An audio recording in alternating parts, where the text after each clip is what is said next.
El Señor resucitó. Aleluya, aleluya, aleluya. El gozo pascual. Estamos de fiesta. La madre de las fiestas, Pascua, ¿verdad? Gracias por estar una semana más aquí con nosotros en este pequeño espacio que hemos dedicado a el credo, nuestra profesión de fe.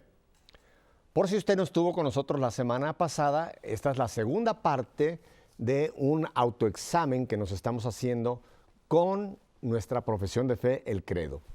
Así es que, igual que hicimos la semana pasada, vamos a hacer nuestra oración. Únase conmigo porque vamos a hacer nuestra profesión de fe. Creo en un solo Dios Padre Todopoderoso, Creador del cielo y de la tierra, de todo lo visible y lo invisible. Creo en un solo Señor Jesucristo, Hijo único de Dios, nacido del Padre antes de todos los siglos. Dios de Dios, luz de luz, Dios verdadero de Dios verdadero, engendrado, no creado, de la misma naturaleza del Padre, por quien todo fue hecho, que por nosotros los hombres y por nuestra salvación bajó del cielo, y por obra del Espíritu Santo se encarnó de María, la Virgen, y se hizo hombre. Y por nuestra causa fue crucificado en tiempo de Poncio Pilato. Padeció y fue sepultado, y resucitó al tercer día según las Escrituras, y subió al cielo y está sentado a la derecha del Padre, y de nuevo vendrá en gloria para juzgar a vivos y muertos, y su reino no tendrá fin. Creo en el Espíritu Santo, Señor y dador de vida, que procede del Padre y del Hijo, que con el Padre y el Hijo recibe una misma adoración y gloria, y que habló por los profetas. Creo en la Iglesia, que es una, santa, católica y apostólica. Confieso que hay un solo bautismo para el perdón de los pecados. Espero la resurrección de los muertos y la vida del mundo futuro. Amén. Si usted está por primera vez en esta semana, hoy con nosotros, dirá, bueno, ¿y ahora qué le pasa a Pepe que está haciendo esta oración tan larga? Y por ahí algunos que dicen tan aburrida, el credo. Yo rezo, cuando rezo mucho, dice por ahí alguien, el Padre Nuestro, y eso ya que le va bien a Dios con que yo lo haga. Estamos en esta segunda semana yendo a un autoexamen de lo que es la profesión de fe y mi vida. Y hablábamos la semana pasada de que si lo que yo profeso, mi profesión de fe, aquí está resumida la fe de la Iglesia, en lo que acabamos de orar. Si yo digo y creo en lo que yo acabo de decir con mis labios, mi vida tiene que corresponder en cada uno de estos segmentos que hemos mencionado. Solamente como un resumen le voy a decir rápido qué fueron los segmentos que la semana pasada o las partes del credo que analizamos. ¿Está usted listo? Hablamos de que creo en Dios, de que creo en Dios Padre, de que creo en Dios Padre Todopoderoso, de que creo que creó el cielo y la tierra, lo visible y lo invisible, que creo en Jesucristo, su único Hijo, nuestro Señor, de que creo que fue concebido por obra y gracia del Espíritu Santo y que nació de la Virgen María, y que creo que que padeció bajo el poder de Poncio Pilatos, fue crucificado, muerto y sepultado y descendió a los infiernos. Ahí nos quedamos la semana pasada, en ese gran misterio de lo que sucedió cuando Jesús va a recoger a todas esas almas que aguardaban y que entonces abrió las puertas del cielo para que usted y yo tengamos acceso a la patria celestial, al paraíso que había cerrado Adán y Eva. Vamos entonces ahora a analizar, ya una vez que hemos estado de acuerdo, espero que fue usted conmigo de acuerdo, en que Jesús descendió a los infiernos. Ahora vamos a hablar de otros apartados muy importantes. ¿De acuerdo?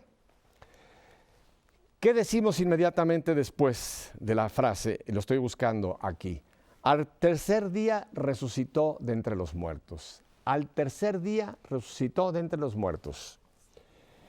Yo aclaraba al final de la semana pasada, ¿qué quiere decir al tercer día? Porque hay gente que se pone bajo el punto de vista de un calendario y dice, oye, pero ¿cómo es posible?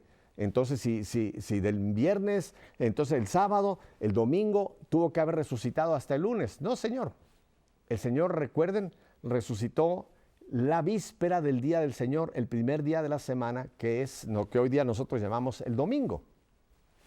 Pero por si usted no lo sabe, el domingo no es el último día del weekend, como nosotros decimos, es el primer día de la semana.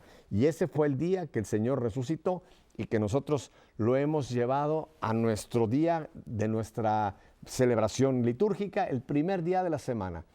Los cristianos, los católicos, empezamos la semana un día de fiesta, ¿qué les parece? Después vendrán los días de trabajo, pero nosotros empezamos celebrando la resurrección del Señor. Y esto ocurrió al tercer día. ¿Cómo es posible esto? Ya se lo compartía yo la semana pasada, pero lo voy a volver a hacer. El Señor muere un viernes por la tarde, recuerdo, a las 3 de la tarde, ese es un día. Al llegar la víspera del día siguiente, el viernes por la tarde, ya se empieza a celebrar el sábado, van 2 días. Y al ponerse el sol, que empieza el siguiente día, se cuenta el tercer día. Ese es el día que el Señor resucita. El Señor resucita ya una vez que se ha puesto el sol, resucita el primer día de la semana. Ahí están los 3 días bajo la mentalidad como se cuentan los días en la liturgia y los seguimos nosotros recordando y celebrando los 3 días. O sea que efectivamente el Señor estuvo 3 días. Ahora, hablábamos de que el Señor no estuvo muerto, frío, completamente en una tumba. El cuerpo del Señor allí quedó. Estuvo en esa tumba, efectivamente, allá en Jerusalén. Pero el Espíritu del Señor, en lugar de ascender ya a la derecha del Padre, fue a abrir las puertas de todos los que habían muerto desde Adán y Eva y que nadie había entrado al paraíso. Quede claro que nadie había entrado al paraíso hasta que Jesús abrió las puertas del cielo una vez que recoge a todos los muertos, a todas las almas que estaban esperando, no en el infierno. El infierno que usted y yo siempre pensamos es el lugar de condenación, el fuego eterno. Jesús no fue allá. No, Jesús no fue al lugar de Satanás y sus espíritus inmundos y de todas las almas que han rechazado la salvación. Jesús fue al Hades, al lugar de los muertos, que en traducciones se le llama infierno. Así que le quede claro, Jesús fue al lugar donde estaban todos los que habían muerto, estaban esperando la apertura del cielo. Y aquí viene entonces, al tercer día resucitó de entre los muertos. Incluso tenemos en los textos de la Escritura que en el mismo Jerusalén hubo muertos que salieron de los sepulcros. ¿Recuerdan? Hubo muertos que salieron de los sepulcros, más todas las almas, estas que estaban esperando a que Jesús los llevara al paraíso.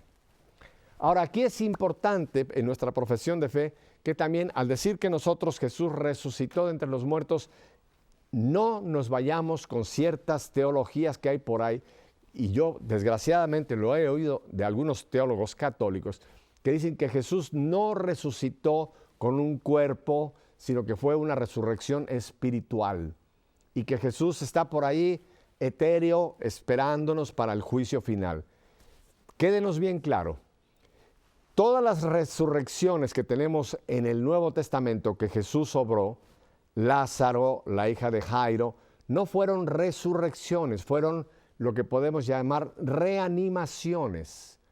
Lázaro, el Señor lo reanimó, estaba en ese sepulcro, pero Lázaro fue reanimado a la vida y después Lázaro murió. La hija de Jairo que tenemos en la Escritura, también el Señor la reanimó y llegó el momento de su muerte. Pero Jesús, una vez que Él muere, Él entonces es el primero que resucita. ¿Por qué? Porque entonces ese cuerpo de Jesús, ese cuerpo humano, ahora se transforma en un cuerpo glorioso. Ahí está la prueba de la sábana de Turín. Ahí sucedió este fenómeno de que ese cuerpo que estaba ahí, ese cuerpo cambia. Y es lo que nos queda la constancia en la sábana de Turín. Y ese cuerpo ahora es un cuerpo glorioso, un cuerpo que tiene propiedades totalmente diferentes al cuerpo humano y que será el cuerpo que nosotros tendremos el día de la resurrección de los cuerpos.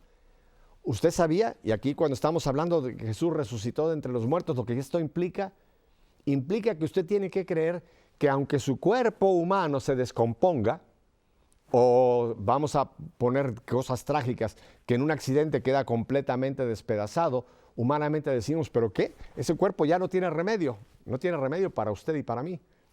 Voy a poner un ejemplo, si quieren, un poco burdo.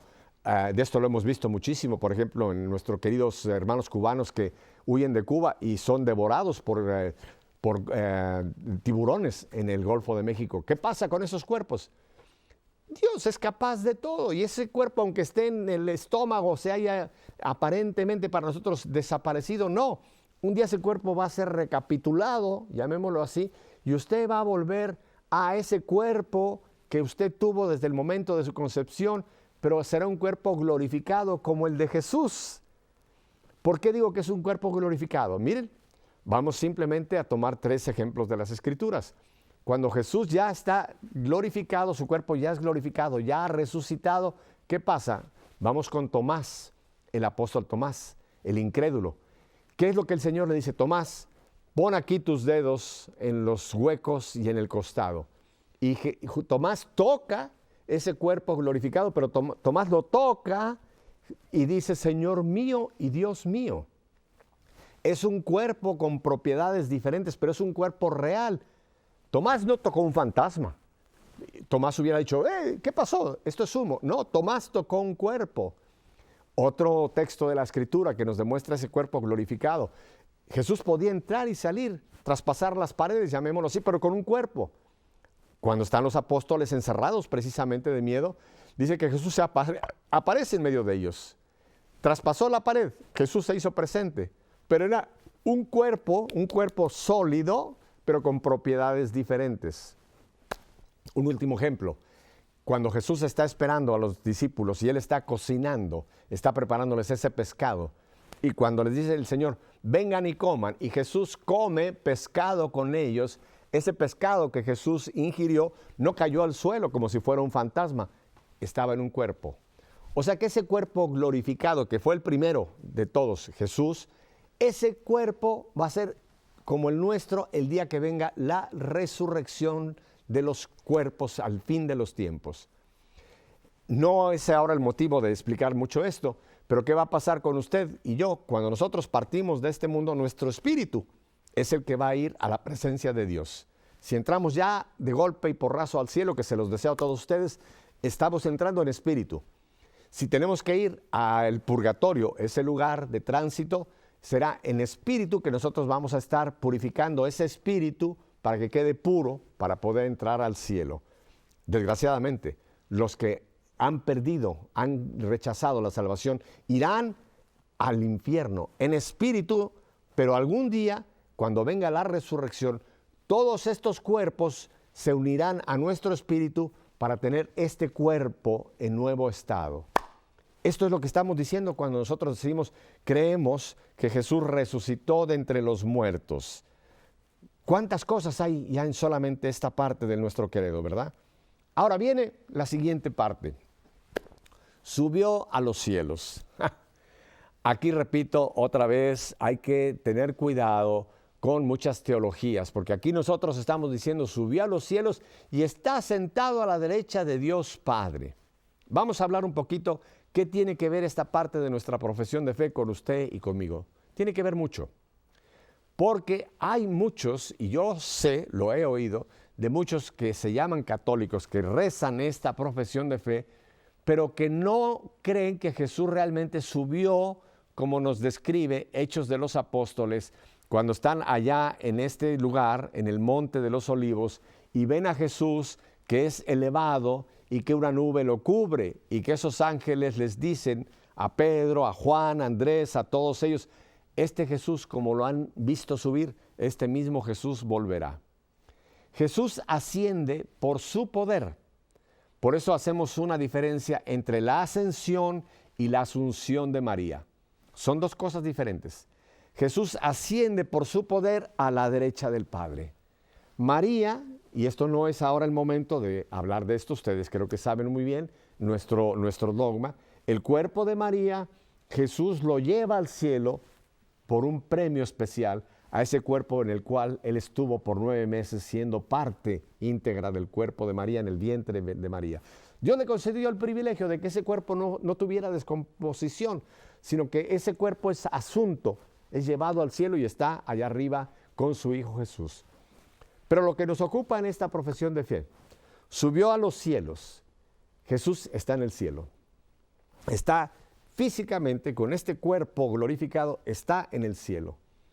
Por eso tenemos en muchas representaciones, y sobre todo en la iconografía, tenemos a ese Jesús que lo vemos en un trono. Jesús está allá en el cielo, donde quiera que el cielo esté. Y está sentado a la derecha del Padre. ¿Por qué? Porque ese Padre que envió a su Hijo, ese Padre, una vez que ha cumplido su Hijo con la misión que se le había encomendado de venir a redimirnos, ya hablamos la semana pasada, cómo Jesús vino a hacerse uno de nosotros, uno exactamente igual a nosotros, excepto en el pecado. ¿Para qué? Para tomar todos nuestros pecados, ser el nuevo Cordero, pagar por las culpas de toda la humanidad. No solamente de los cristianos, fíjense, Jesús ha pagado por toda la humanidad. Este es otro de los misterios. ¿Por qué entonces los budistas? ¿Por qué entonces los mahometanos? ¿Por qué incluso otra gente de otras religiones decimos no van a ser salvadas? Acuérdense que la palabra de Dios y sobre todo la enseñanza del catecismo de la Iglesia nos dice que los que han vivido bajo su conciencia y nunca han oído la palabra, nunca han oído la buena nueva de la salvación en Cristo Jesús, van a ser juzgados de acuerdo a su conciencia. O sea que en el cielo nos vamos a llevar la sorpresa de que vamos a encontrar billones de seres humanos de otras religiones que están en el cielo por la misericordia de Dios. Pero el punto acá, Jesús está en el cielo. Yo quisiera compartir con ustedes brevemente esta cuestión del cielo, porque mucha gente piensa en el cielo y levanta los ojos y ve el firmamento azul, o aunque esté un día nublado, y dice, el cielo está allá arriba.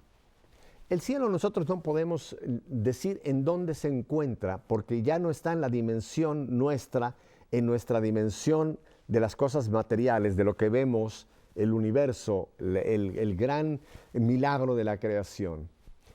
El cielo es otra dimensión. El cielo está en otra dimensión. No lo podemos decir que está aquí enfrente de usted y de mí, pero es otra dimensión a la cual se traspasa.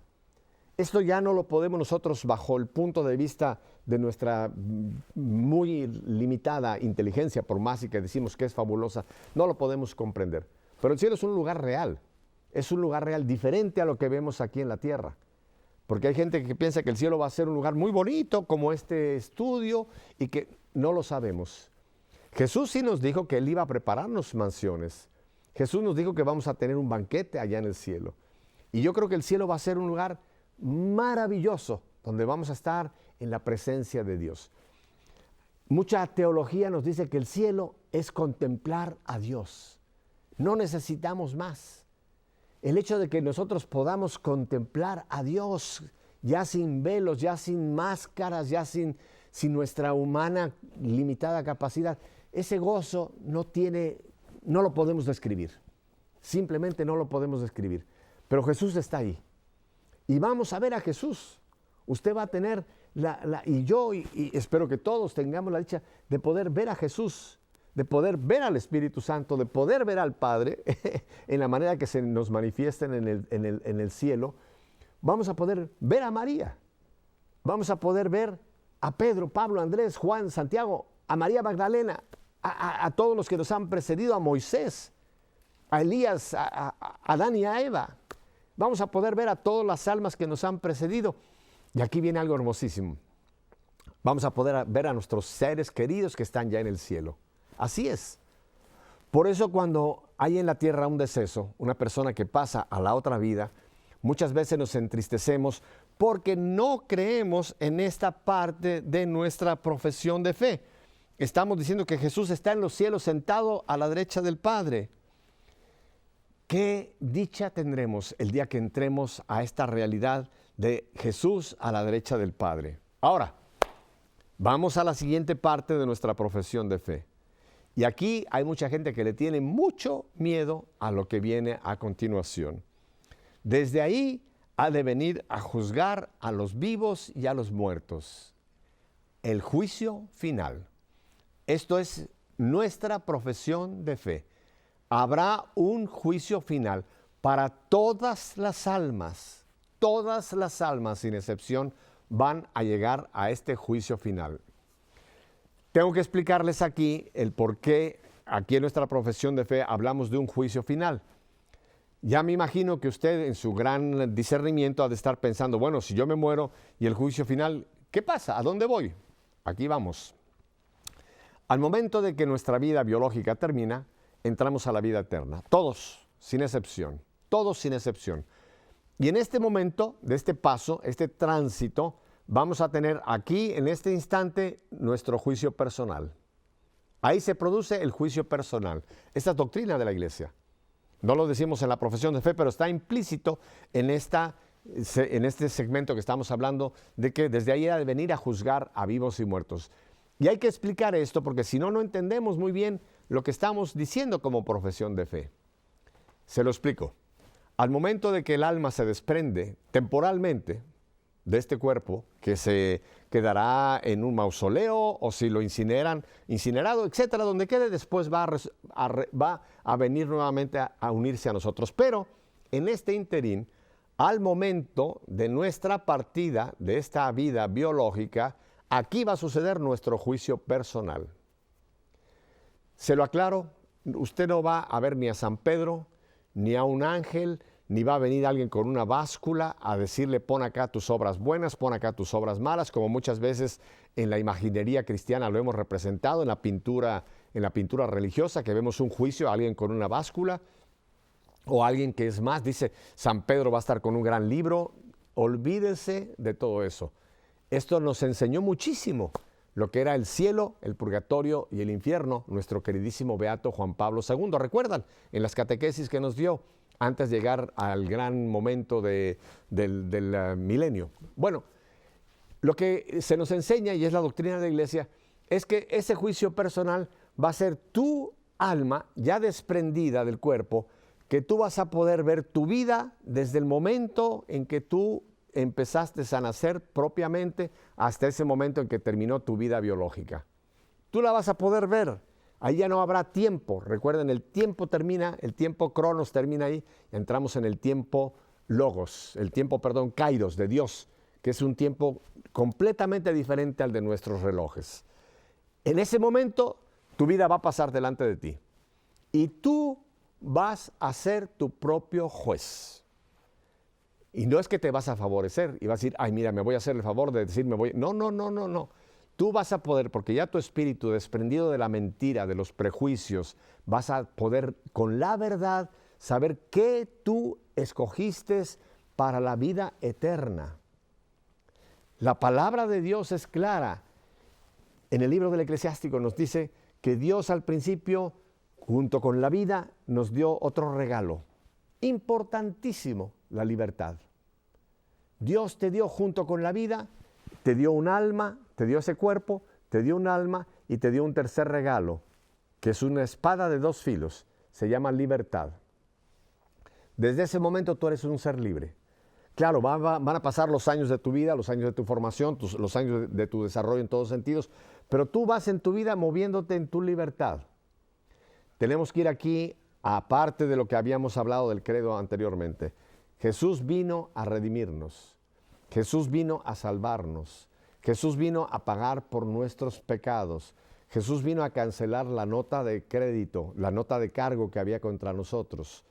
Pero de ti depende tomar esa salvación que Dios nos ofrece en Cristo Jesús. ¿A qué punto Dios respeta esa libertad que nos dio? Que Él nos hace el regalo y nos dice, aquí está la salvación. Esta salvación tiene un nombre, es una persona, Cristo Jesús. Cristo Jesús es la salvación. No hay salvación, no hay nombre, ningún otro nombre sobre el que nosotros podamos ser salvos si no es Cristo Jesús. Y tú tienes que aceptar, y aquí vamos a la primera parte que hablábamos de nuestra profesión de fe. Creo en Dios, ese Dios que se ha manifestado en Cristo Jesús, ese Dios que se nos ha hecho visible, ese Dios que se nos ha hecho tangible, Cristo Jesús. Esa salvación ahí está. Tú tienes que aceptar a Cristo Jesús en tu vida. De otra manera, tú no tienes salvación. Tú no puedes, la salvación no es un paquete que se vende aparte, que tú digas, bueno, yo tomo la salvación, pero Cristo Jesús, tú no tienes nada que ver en tu vida. Y aquí está la insistencia que la iglesia ha tenido en los últimos años. Voy a ir concretamente a nuestro beato Juan Pablo II, cuando empezó a hablar de un encuentro personal con Jesús. Aquí viene la famosa cita de Apocalipsis 3:20, que creo que es de lo más gráfico que tenemos cuando dice Jesús, he aquí que estoy a la puerta y llamo. Si alguien oye y abre, la libertad, abre, yo entraré. Se lo voy a parafrasear de otra manera. He aquí que tengo la salvación y te la ofrezco.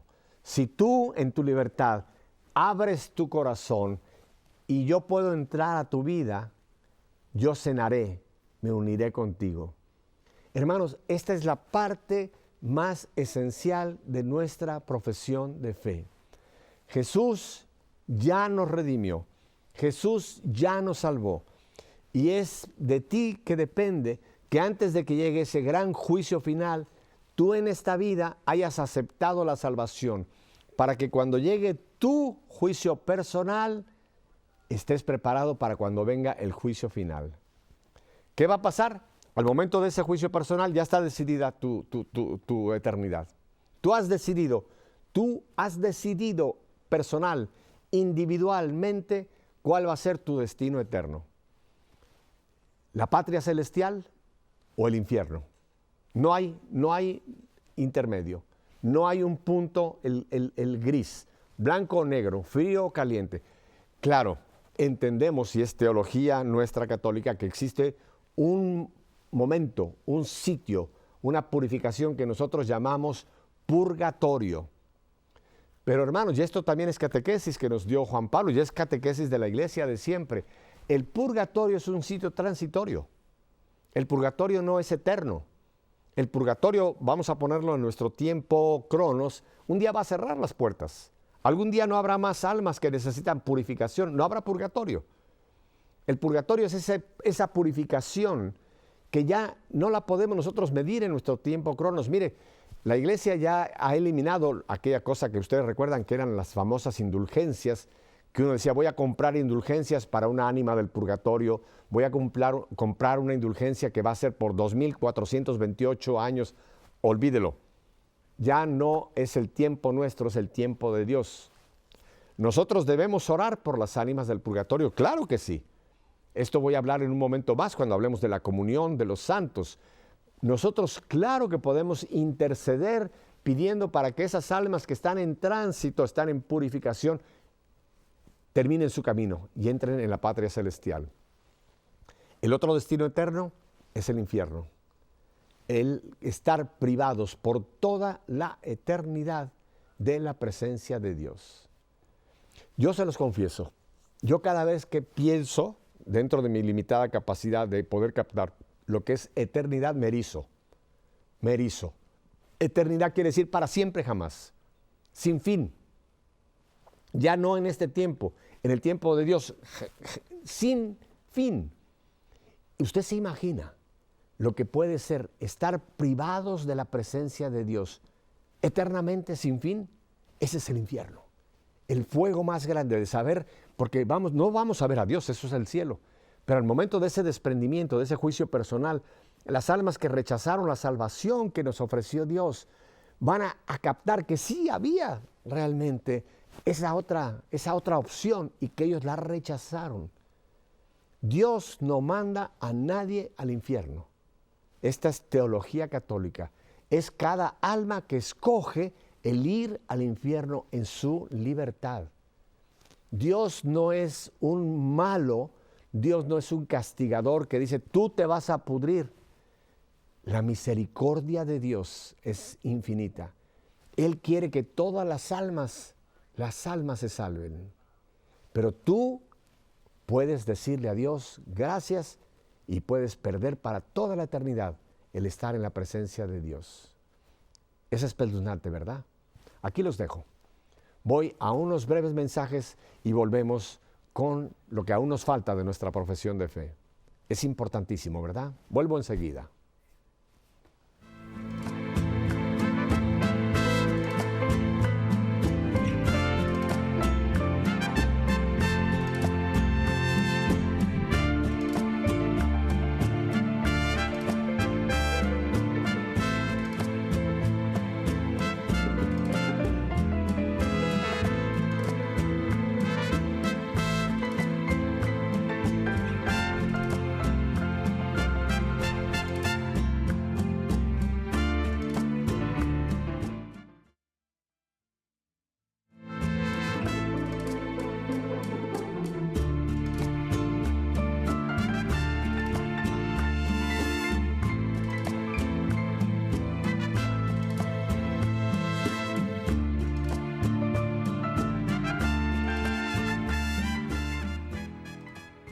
Es muy en serio lo que hemos hablado, ¿verdad? Vuelvo y insisto, se los comenté desde el primer programa, yo no estoy tratando aquí de darles una teología elevada, que la hay importantísima sobre esto. He tratado de ponérselo lo más accesible, lo más digerible para nosotros, las personas que no tenemos una gran formación teológica, pero que esta es una realidad que tenemos que asimilar y sobre todo vivir. Bien, nos quedamos pues en esa terrible realidad de ese juicio, el juicio final. ¿Qué va a pasar entonces cuando venga el juicio final? Entonces Jesús va a volver. Así es. Nosotros decimos, ven Señor Jesús, ¿verdad? Maranata, ven Señor Jesús. ¿Cuándo va a ocurrir? No lo sabemos, pero Jesús va a volver en ese cuerpo glorioso que lo vimos subir, que lo vio Pedro, Andrés, todos ellos. Va a volver. Nos describe Pablo el son de las trompetas, pero va a volver. No va a volver en una gran fiesta, va a volver a juzgar a vivos y muertos. Y ahí va a ocurrir lo que nosotros tenemos claramente en palabras muy sencillas allá, recuerda, en Mateo 25, el gran juicio. A la derecha, benditos de mi Padre; a la izquierda, malditos por llamarlo así; a derecha las ovejas, a la derecha las cabras, los que rechazaron. Y ahí termina todo lo que es nuestro mundo como lo vemos ahora. Vendrá el fin de los tiempos. Ya está decidido todo. Ya están las almas para toda la eternidad en la patria, las almas para toda la eternidad en el infierno. Se acabó el purgatorio. El juicio final va a suceder. La parusía, la segunda venida de Jesús. Ojalá usted y yo tengamos la dicha de poder ver a Jesús bajar, pero yo sé que a la vez va a ser aterrador en algún momento pensar, aquí viene. Pero no se preocupe, los que ya han tenido su juicio ya está, el juicio ya está. Los que ya están en el cielo no va a cambiar el juicio. Los que ya están en el infierno, no va a cambiar el juicio, ya está decidido. Es una ratificación de lo que ha sido nuestro juicio personal. Vamos a los siguientes apartados, que todavía nos quedan varios importantísimos. Creo en el Espíritu Santo. Ay, Dios mío. Aquí me ha tocado, hermanos, por mucho tiempo en los caminos del Señor, encontrarme con tantas concepciones tan diferentes y a veces tan equivocadas del Espíritu Santo. Miren, vamos a aclarar, y en una forma rápida. El Espíritu Santo no es una paloma, no es una paloma. Claro, sabemos y lo conocemos el pasaje que en el Jordán, cuando se está bautizando al Señor, que en forma de paloma bajó el Espíritu Santo. Y desde entonces la imaginería, la pintura, lo ha presentado al Espíritu Santo como una paloma. Y mucha gente, si yo le pregunto, créame, gente buena, ¿quién es el Espíritu Santo? Me van a decir, y ya me lo han dicho, ay Pepe, es ese pajarito, esa paloma que pintan allá entre el viejito y Cristo. Porque para mucha gente la Trinidad es un viejito buena gente. Cristo, el que sí ya lo conocemos porque se manifestó entre nosotros, y luego la paloma, el Espíritu Santo. La persona tercera de la Trinidad, y por ser tercera no quiere decir menos, son tres personas distintas, un solo Dios, idénticos con diversas personas, pero un solo Dios. La tercera persona de la Trinidad se llama Espíritu Santo. Jesús nos revela clarísimamente a esta persona, al Espíritu Santo, y nunca lo presenta como una persona, lo presenta como esa fuerza, esa persona de Dios que nos va a dar el poder para vivir lo que Él nos ha pedido que sea nuestra vida. Un texto que me parece maravilloso está en Hechos de los Apóstoles, al principio del libro de Hechos de los Apóstoles. Cuando Jesús, fíjense que es interesante, no voy a alargarme mucho. Jesús les ha dicho a los apóstoles antes de ascender al cielo, vayan por todo el mundo. Mateo, Marcos, tenemos la gran comisión. Sin embargo, Lucas, en el capítulo 1 de Hechos de los Apóstoles, nos dice que Jesús les dice, no se aparten de Jerusalén. Hay mucha gente que dice, bueno, ¿qué pasó? El Señor por un lado los manda, por otro les dice, no se aparten. Tiene muchísimo que ver la unión de estos textos.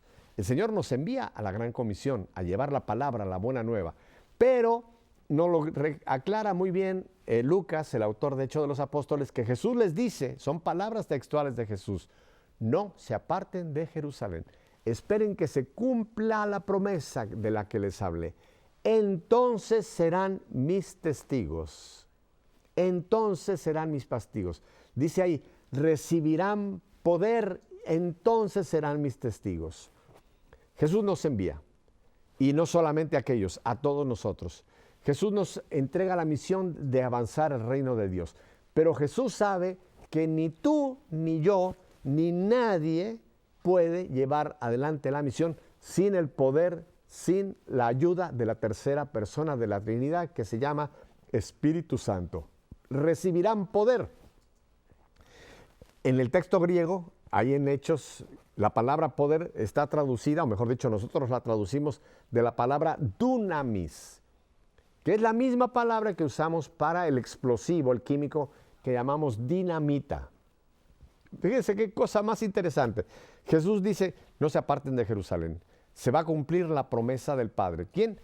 El poder del Espíritu Santo, la fuerza del Espíritu Santo, la dinamita de Dios.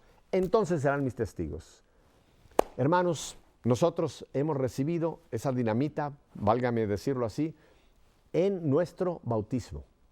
En ese sacramento de iniciación hemos recibido, fíjense, primero que nada el perdón de los pecados. Ahí está el primer sacramento de reconciliación con Dios. Esa mancha que traemos, herencia de nuestros padres, queda ahí limpia en el bautizo. Segundo, es el momento en que entramos a formar parte del cuerpo de Cristo, la iglesia, de la cual voy a hablar.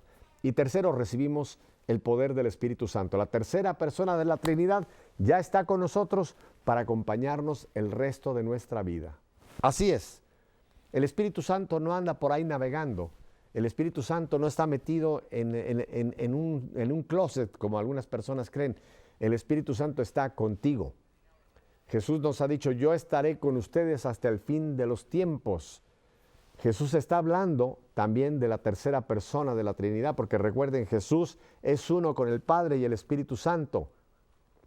Jesús dice, ustedes ya conocen al Padre cuando me conocen a mí, porque en Jesús tenemos las tres personas unidas, una que es la que pudimos tener visible, llamémoslo así, pero está el Padre y el Espíritu Santo. Así es que la tercera persona de la Trinidad es importantísima para nuestra vida cristiana. Si usted va a la vida de los grandes santos de la iglesia, no fueron ni superhombres, ni supermujeres, ni seres completamente diferentes. Fueron exactamente igual que usted y que yo. Una Santa Teresa de Ávila, un San Ignacio de Loyola, un San Martín de Porres. Dígame usted el santo que usted quiera. Si usted va a la vida de estos santos, el secreto de estos santos, si es que podemos llamar secreto, fue que se abrieron a la acción del Espíritu Santo en sus vidas y se abrieron a la acción del Espíritu Santo a llevar adelante su profesión de fe. Ese es el gran secreto. Nosotros no podemos vivir nuestro credo sin la ayuda del Espíritu Santo. Por eso lo incluimos y lo decimos, creo en el Espíritu Santo, y usted sabe todos los títulos que le damos, Señor y dador de vida que procede del Padre, del Hijo, etcétera, etcétera, etcétera. Pero yo se los quiero dejar aquí simplemente. Si usted no ha experimentado la acción del Espíritu Santo, no está lejos de usted, está en usted. Pídaselo.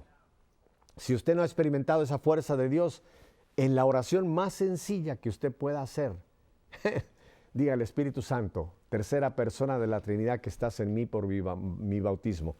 Me reconozco que yo no puedo. Ayúdame, Espíritu Santo. Y lo va usted a ver en su vida, actuar a esa fuerza, a esa persona divina de la Trinidad, el Espíritu Santo. Ya no más una paloma. Es la fuerza de Dios, la persona tercera santa de la Trinidad que está ahí con usted. Creo en la Santa Iglesia Católica. Aquí sí que tenemos a veces muchos problemas.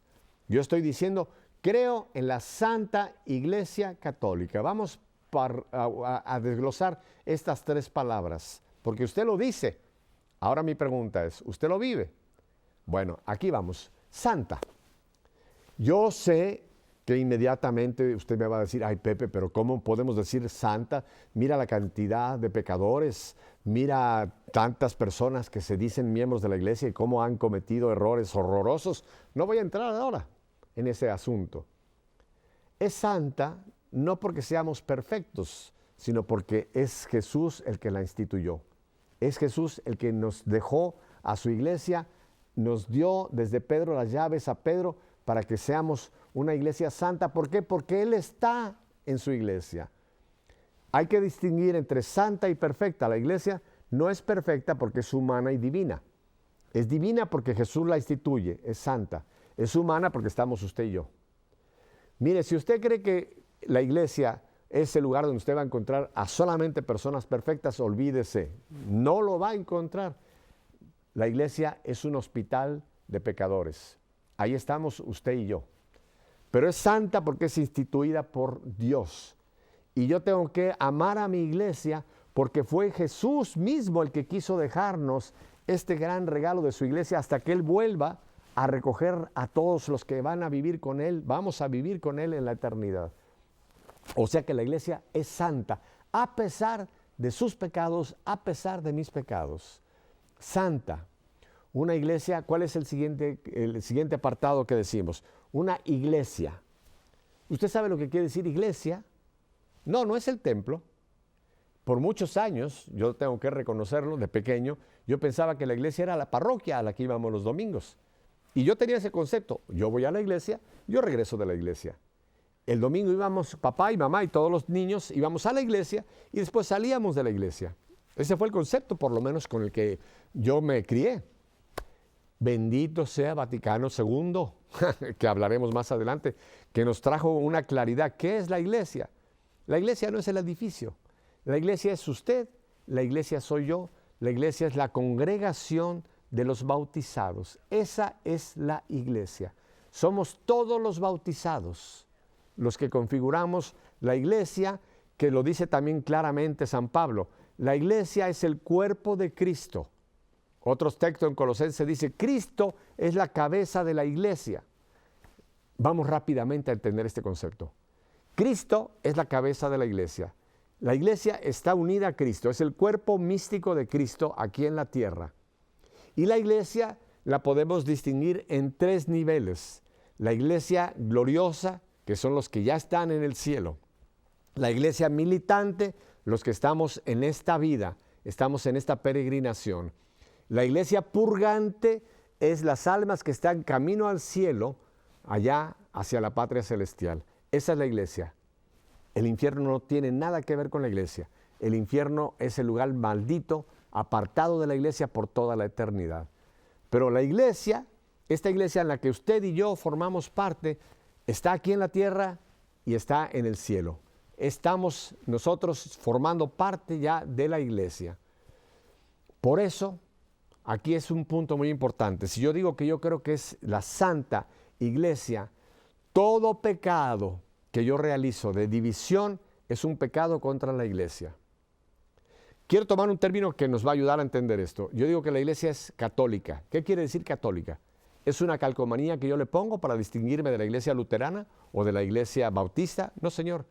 La iglesia católica, y este es un punto importantísimo, si yo digo que yo creo en la santa iglesia católica, la iglesia católica es la que viene de Jesús a Pedro y de ahí una sucesión sin dejar de tener continuidad hasta el día de hoy. Esta es la iglesia católica, la que viene de Pedro y que no ha habido una descontinuidad, no ha habido una ruptura hasta nosotros. Desgraciadamente vimos que hubo un momento en que hubo una separación cuando viene la Reforma, y no voy a entrar ahora, ni es el momento de entrar en este punto teológico, pero hubo quienes se separaron de la iglesia católica, que ya no están bajo la sucesión apostólica. Y miren, hermanos, este montón de iglesias, que yo la pongo no entre mayúsculas, sino iglesias en minúscula, que por ahí se llaman iglesias, no son iglesias. Todas estas iglesias que las forma un pastor, o que vienen de una iglesia que se dividió y que ahora es otra iglesia, que ahora es otra iglesia, en este momento yo no tengo el número, pero hay miles y miles y miles de grupos que se llaman iglesia que no son iglesia. No son iglesia. Y no estoy juzgándolos, simplemente estamos aclarando lo que digo yo cuando yo menciono que soy miembro de la iglesia católica. La iglesia católica es la que yo puedo seguir el rastro hasta Pedro, a quien el Señor le entregó las llaves de la iglesia. Todo lo que no esté unido en esta sucesión apostólica no es católico. Y no estoy condenando, por favor, no me vaya a malentender. Pero si estamos hablando que yo creo en la iglesia santa, católica, apostólica, yo tengo que decir, esta es la iglesia de Cristo. Y aquí cuidado, porque nosotros podemos cometer muchos errores en nuestra vida si no vivimos esta parte de nuestra profesión de fe.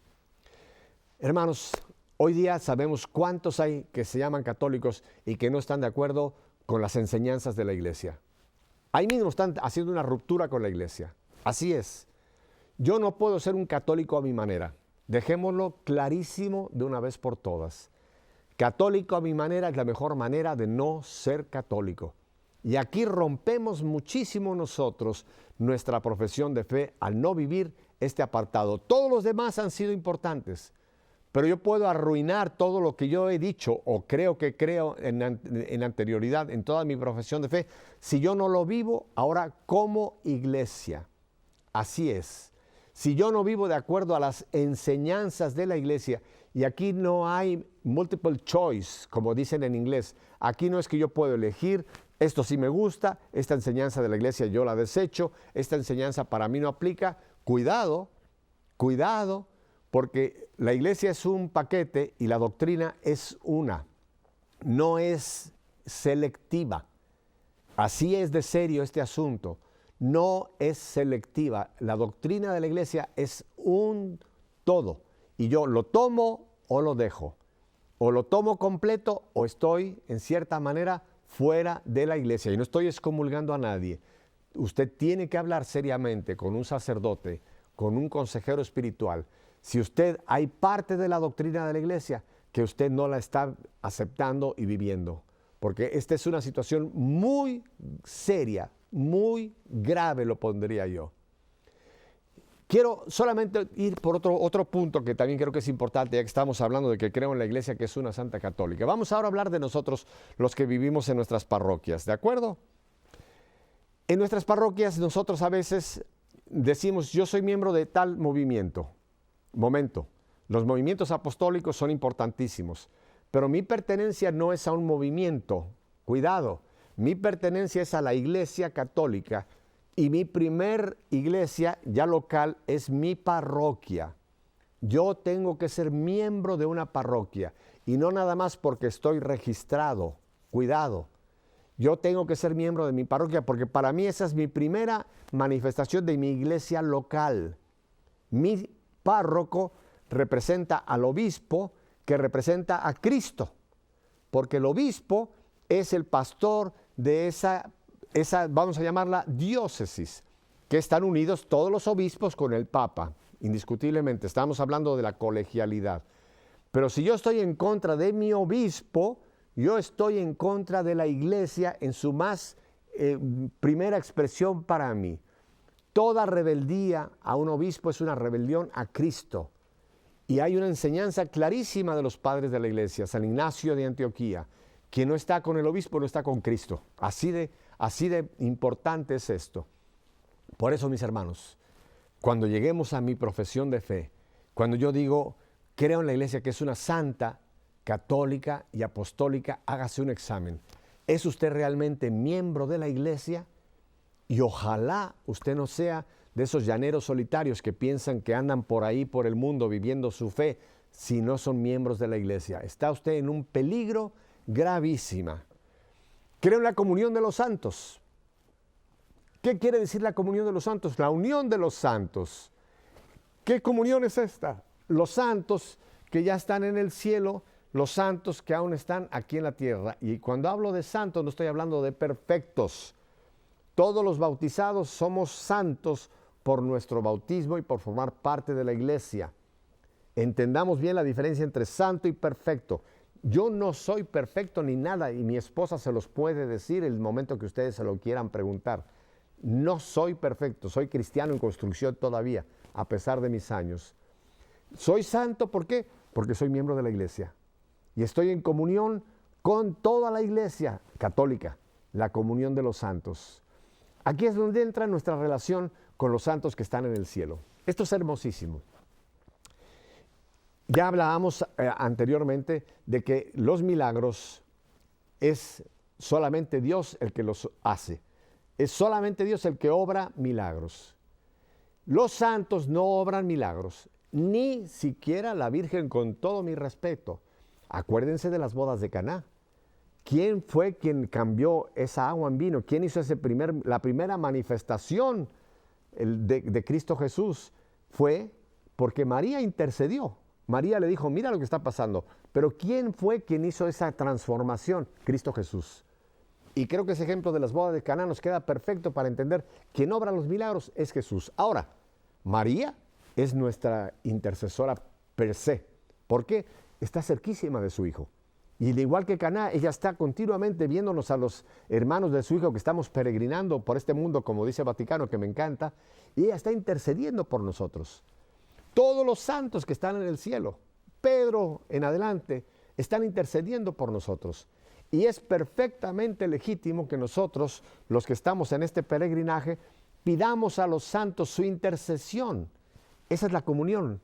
Es como los hermanos que nos queremos ayudar los unos a los otros. Pero en final de cuentas, quien obra, quien cambia, quien hace es Dios, Padre, Hijo y Espíritu Santo. Estamos en comunión también con los que están en ese proceso de purificación. Por eso es la legitimidad de que nosotros intercedamos, pidamos por los que están en camino al cielo, las almas que llamamos del purgatorio. Creo en el perdón de los pecados. Otro punto interesantísimo. Aquí hay muchos católicos que dicen, yo ya tengo hilo directo con Dios. Yo ya le pido a Dios que me perdone mis pecados y ya están perdonados. Hermanos, si esa es su teología, usted tiene que ir a su Biblia y quitar entonces varios capítulos del Evangelio de San Juan. Cuando dice claramente el Señor que le entrega a los discípulos, lo que ustedes perdonen será perdonado, lo que ustedes no perdonen no será perdonado. El perdón de los pecados viene por el sacramento de la reconciliación. Claro, esto sería muy largo de explicar. Si en un momento dado yo estoy en un peligro y yo me arrepiento ante Dios y no tengo oportunidad de llegar a un confesor, en ese momento estoy perdonado. Pero si yo continúo y salgo de este peligro, tengo la responsabilidad de después ir al sacramento de la reconciliación. Dios lo estableció, Jesús lo estableció. Así que yo, si creo en el perdón de los pecados, también creo que ese hombre que está en ese confesionario, aunque sea un pecador, Dios le ha dado la potestad de, no en su nombre, sino en el nombre del Padre y del Hijo y del Espíritu Santo, perdonar nuestros pecados. Creo en el perdón de los pecados. Ya hablamos entonces de la resurrección del último día. Y quiero terminar con la última palabra del credo. Amén. Usted sabe que terminamos nuestra profesión de fe con una palabrita de 4 letras, amén. Y mucha gente ni se ha dado cuenta de lo que quiere decir amén. Amén no es un garabato que ponemos al final. Amén es el sello de todo lo que he dicho que creo. Así es. Si yo no digo amén al final sabiendo, no creo lo que he dicho. Porque amén, ¿sabe qué quiere decir? Estoy de acuerdo. Yo acepto lo que acabo de decir. Amén quiere decir así sea. Pero no es un así sea hacia afuera. Es un así sea hacia mí. Y quiero terminar, quizá les va a parecer un poco brusco lo que le voy a decir. Mire, si usted, ahora que hemos hecho este repaso la semana pasada y ahora, de esta nuestra profesión de fe, yo lo invito a que usted la haga. Usted la haga nuevamente. Vaya sobre su profesión de fe y vaya igual que hicimos hoy, rapidito acá, apartado por apartado. Y si usted no cree en la totalidad de lo que está ahí en esta profesión, nuestra resumen, nuestra fe de la iglesia, no diga usted amén. No diga usted amén, porque entonces está usted añadiendo un pecado más, que es el de la mentira. Así es de serio. Por eso cuidado, cuando llegamos al final, cada domingo o cada festividad que hacemos nuestra profesión de fe, o que usted la hace en su casa, como nos ha pedido el Papa Benedicto, que la hiciéramos cada día como nuestra oración, cuidado, si usted no cree y no vive lo que es la profesión de fe, no diga amén. Mis hermanos, espero que esto les haya servido. A mí en lo personal, yo me he hecho una confrontación con todo esto. Si Dios nos concede una semana más de vida, aquí los espero la próxima semana nuevamente en este nuestro queridísimo espacio en EWTN, El Esplendor de la Verdad. Que Dios los bendiga. Hasta la próxima semana.